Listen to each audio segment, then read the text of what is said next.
सबसे पहले तो मैं ये अहम दौरा जो यूएई का फील्ड मार्शल की जानिब से किया गया है, इस सिनारियो में जब हमने देखा कि दिसंबर में ज़ायद बिन नहयान जो हैं वो पाकिस्तान आए, उसके बाद ये चहमगोइयाँ होना शुरू हो गई कि ये दौरा इतना अच्छा नहीं रहा, इतना कामयाब दौरा नहीं रहा। उसके बाद हमें टेंशन्स भी कुछ दिखाई दी, चूँकि हमारे फॉरेन रिजर्व्स में डिपॉजिट्स पड़े हुए हैं यूएई के, वो हमें देखा कि वहाँ पर टेंशन एक दिखाई दी।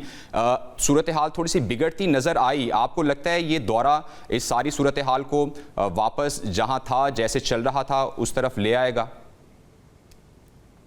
जी बहुत शुक्रिया। देखिए, पहले तो ऐसा कोई वाकया नहीं हुआ। अगर जो मोहम्मद बिन जायद जब यहाँ पे आए थे पाकिस्तान में, स्पेशली यहाँ पे आए और उसके बाद वो रोहिंग्या खान गए, और उसके बाद की जो डेवलपमेंट हुई थी, जो यमन के रिलेटेड एक इशू हुआ था बिटवीन सऊदीज एंड इमरातीज के दरमियान, उसमें भी पाकिस्तान ने एक रोल अदा किया था। प्राइम मिनिस्टर रोहिंग्या खान गए थे और उन्होंने कोशिश की थी पेचअप करने की, एंड अकॉर्डिंगली वी सॉ कि उन्होंने फौरन ही जो उनके वहाँ पे ट्रुप्स वहाँ यमन में मौजूद थे, यूनाइटेड अमीरात के, और वो वहाँ से विड्रॉ कर गए थे, तो चीज़ें सेटल हो गई थी। लेकिन ये जो विजिट्स हैं इसलिए भी इम्पोर्टेंट है खित्ते में, वो क्योंकि जो रीजन में जो वाक़यात हो रहे हैं और जिस तरह ईरान में डेवलपमेंट्स हो रही हैं, उस पॉइंट ऑफ व्यू से है। फिर बोर्ड ऑफ पीस में आगे बातचीत होनी है, गजा की सूरत हाल है। सो इनकी कोशिश ये है कि मिलिट्री डिप्लोमेसी है, पॉलिटिकल डिप्लोमेसी है, एक किस्म का कोशिश यही है कि जितने भी ममालिक हैं, स्पेशली जो 8 मुस्लिम कंट्रीज हैं इम्पोर्टेंट, जिन्होंने प्रेसिडेंट ट्रंप के साथ इनिशियली बातचीत में शामिल थे, एक चाहते हैं कि एक कंसेंसस के साथ वो एक बातचीत वहाँ पे हो, क्योंकि आगे मोस्ट इम्पॉर्टेंटली चीज़ें बोर्ड ऑफ पीस में होनी है कि that is deployment of international stabilisation force, उसमें सिक्योरिटी जो इन ममालिक का क्या किरदार होगा। सो इनकी कोशिश है। फिर वैसे भी अदरवाइज हमारी जो मिलिट्री डिप्लोमेसी है बहुत इंपॉर्टेंट है, क्योंकि गवर्नमेंट्स चेंज होते रहते हैं लेकिन मिलिट्री डिप्लोमेसी इंटैक्ट रहती है। और दैट्स वाई देखें, चाहे सऊदी अरब है, यमन, इस तरह यूनाइटेड अरब अमीरात है, बहरीन है, कतर, गल्फ कंट्रीज के साथ हमारे बड़े अच्छे ताल्लुकात हैं।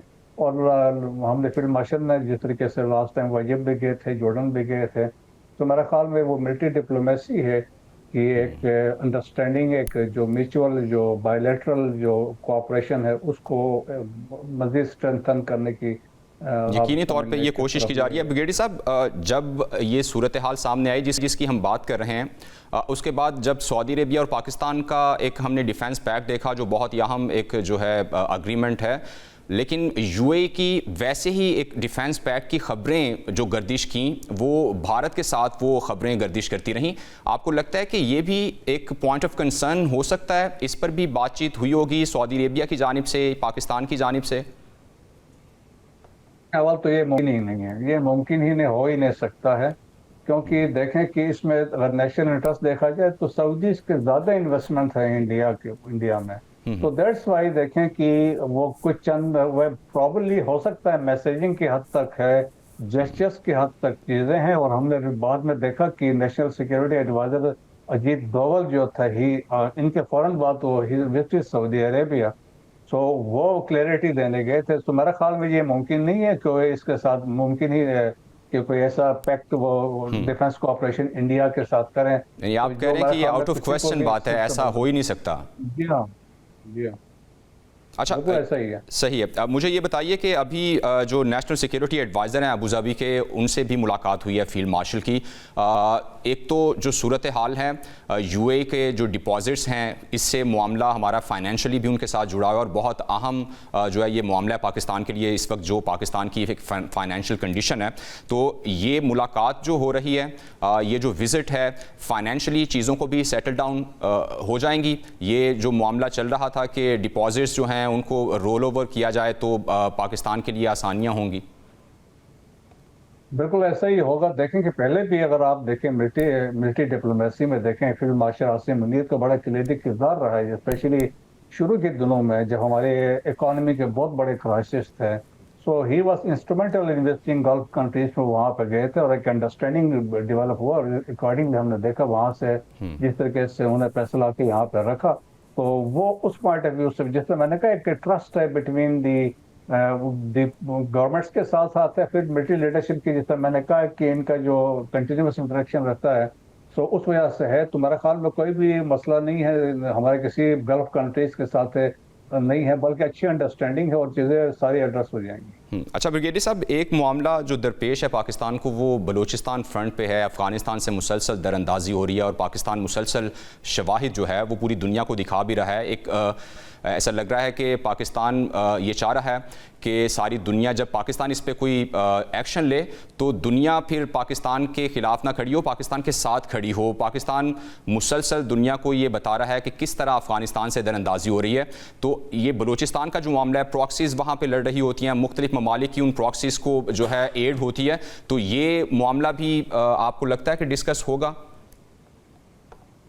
देखिए, अभी दुनिया भर में मेरा ख्याल में तो अभी तो कोई शक नहीं रहा। अब जो recent United nation security council की जो रिपोर्ट आई है, that is the 37th report है, और उसमें और देखें, एक तो यूनाइटेड नेशन सिक्योरिटी काउंसिल ने कंसेंसस के साथ जो सैंक्शन कमेटी थी in military support and sanction monitoring team को एक्सटेंड कर दिया फॉर वन अनदर ईयर। इसका मतलब है उनके डाउट से जब हम बात करते हैं डेवलपमेंट जो अफगानिस्तान के अंदर हो रही हैं, और इस दफ़ा की जो रिपोर्ट थी उसने बड़े कंफर्म किया जो पाकिस्तान पिछले 4 साल से ऑलमोस्ट अभी 5 साल हो गए presence of terrorist organisation inside Afghanistan.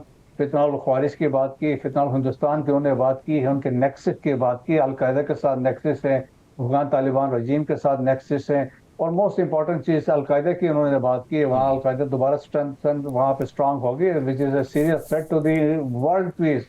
Islamic State की उन्होंने बारे में इतलात दी हैं। और एक और जो इम्पोर्टेंट डेवलपमेंट हुई है, that is the eastern Turkistan Islamic movement. अब जो पहले बताया गया था कि अफगान तालिबान रजीम ने उनको रिलोकेट किया है टुवर्ड गजनी और या इधर पीछे इस तरफ कहीं पीछे लेके गए हैं, लेकिन अब जो इतलात उन्होंने कंफर्म की है, there in Badakhshan. So Badakhshan is next to Xinjiang province, Wakhan के साथ ही वाह खान एरिया शामिल है। सो मेरे ख्याल में चाइना के लिए एक बड़ा सीरियस थ्रेट अब डेवलप हो रहा है यहाँ से, क्योंकि ईस्टर्न तुर्किस्तान इस्लामिक मूवमेंट जो दहशतगर्द ग्रुप है, इनके नेक्सस है फितना और ख्वारिज के साथ भी, अफगान तालिबान रजीम के साथ है। और इसी रिपोर्ट में उन्होंने कहा है कि कोई 250 ये उनके टेररिस्ट जो हैं वो अफगान तालिबान रजीम के साथ पुलिस में काम कर रहे हैं। फिर जो पॉपी की काश्त हो रही है जो अफयून की जी। उसको भी ये हैंडल कर रहे हैं, उससे भी ये दे आर गेटिंग फाइनेंसिस और मनी हासिल कर रहे हैं। सो इनकी कंक्लूजन यही है कि Afghanistan has become epic centre है दहशतगर्दी के लिए। सो इट अच्छा, इज ये तो